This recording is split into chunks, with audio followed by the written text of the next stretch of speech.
Howdy there, folks. Today we're going to compare the Tikka T3x, more specifically the T3x Superlight, against the Bergara Wilderness Ridge. Let's first take a look at the stock of the Tikka. This is the factory stock. It's polymer reinforced with fibers, so polymer reinforced material. Has about a 1-inch thick rubber recoil pad. It's pretty stiff. Sling swivel stud in the rear. You can change out the grip on this, but it comes with a pretty traditional palm swell and some texturing on it for grippiness. It is pillar bedded with metal pillar bedding. It's not glass bedded. That's glass bedding I put in there. And then it has a piece of metal here in the front that joins against a slot in the receiver. And that just sits in a slot in the stock, and it can actually move. Forend on this, pretty traditional as far as like the feel of it. Has some texturing for grippiness. A little bit flattened out on the bottom so you can rest it on a bag, and the barrel is free floated in the factory stock. For being polymer, it's pretty stiff. It doesn't have a lot of flex to it, which is good in the forend. Now let's take a look at the stock of the Bergara. The Bergara stock comes with about a 1-inch recoil pad as well. That's rubber. Sling swivel stud, pretty similar comb and style of the stock. It has a grippy rubber coating across the entire stock though, and similar sound and feel. Feels like cheap polymer, but a little bit stiffer with some of those fibers mixed in there. It's got some checkering on the grip here, a little bit slimmer maybe in design, and you can't like switch out that grip at all like you can on the Tikka. Pillar bedded as well. Coming forward, it's got some checkering, similar forend design, and then a sling swivel stud, and the barrel is free float in that as well. The Bergara comes with a floor plate that's all metal, and the Tikka comes with a single stack polymer magazine and polymer bottom metal, so that's something to take note of. Now let's go back to the Tikka barreled action. This is all stainless steel on the Superlight. It has a hideous black paint job on it, and sitting in a GRS Fenris stock. The way this receiver is, it has a slot in the front that recoil lug sits into, and then when you torque it down, it beds up against it. 70-degree bolt throw on the Tikka, side bolt release.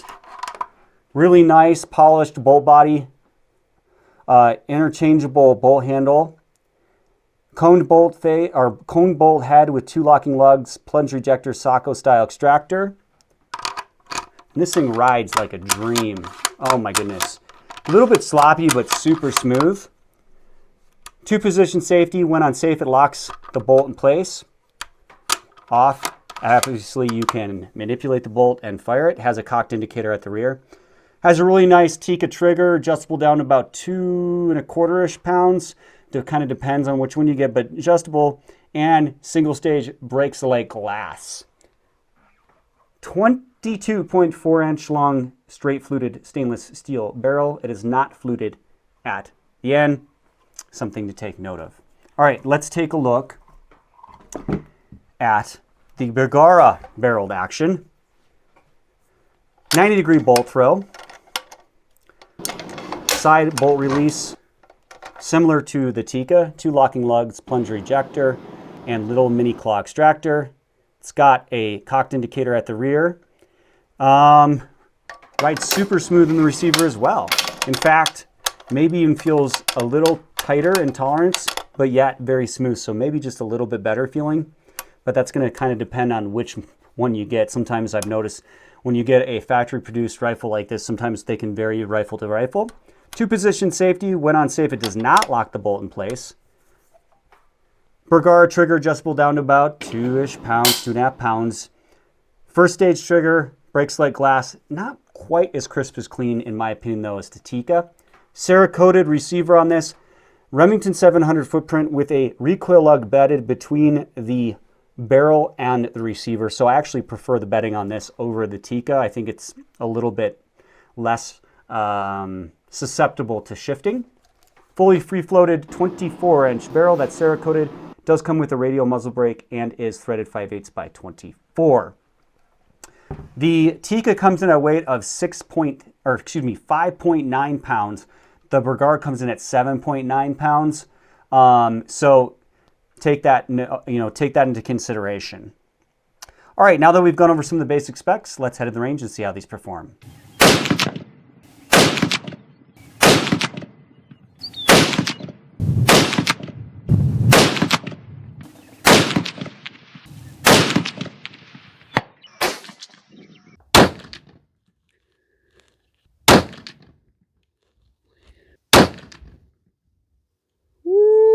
that's accurate.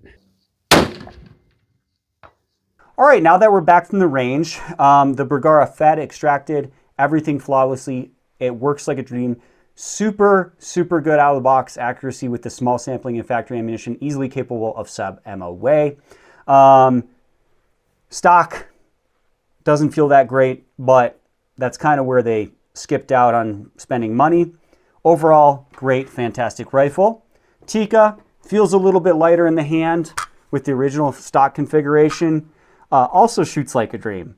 Everything works fantastic. I actually really like the magazine system that comes with the Tikka. The single stack magazine goes in and out really smooth and fluid. Feeds great, no issues there.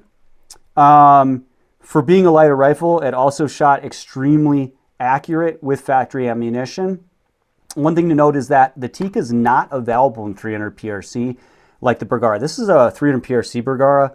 A lot heavier recoil with that. This is a 6.5 Creedmoor Tikka, and this is like Tikka, it's one size action. They don't have like a long action, a short action, mini action. Bergara has long and short. So if you want 300 PRC or something like that, you can't get that in a Tikka. You can get 300 Win Mag, I believe. So that's something to take in consideration. Both excellent rifles.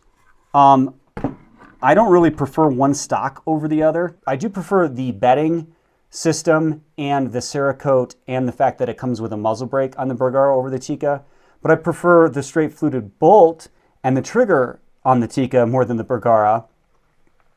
So it's kind of a wash. It's kind of going to be preference. There are more aftermarket things you can do with a Bergara versus Tikka because the Bergara is a Remington 700 footprint receiver. But both shoot and work just fantastically. I have had problems in the past, though, with Bergara's QC, where I got a lemon, in my opinion, whereas I have never had that problem with Tikka. I think their QC is excellent. They're made in Finland in the same factory as Sako.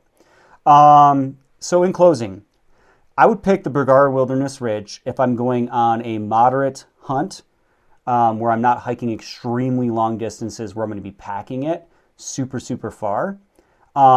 If I'm going on a really long, strenuous backcountry hunt, I'm going to pick the Tikka because it's pretty considerably, it's quite a bit lighter at 5.9 pounds versus 7.9 pounds.